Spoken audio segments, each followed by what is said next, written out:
પાડલિયા ગામ હોય કે કોઈ પણ શહેર હોય કે કોઈ પણ ગામ હોય, હિંસાના સમર્થન રજનીશ સિંહ તોમર નહીં કરે.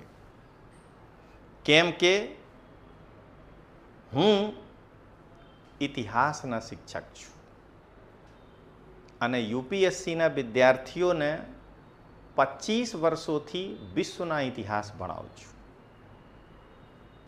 તમે વિચારો કે શું અમેરિકાની ક્રાંતિમાં જે હિંસા થઈ હતી એનાથી કોઈને પક્ષને લાભ મળ્યો? ફ્રાન્સમાં જે ક્રાંતિ થઈ, ફ્રાન્સીસી ક્રાંતિ દરમિયાન જે હિંસા થઈ, શું આનાથી ફ્રાન્સને લાભ મળ્યો?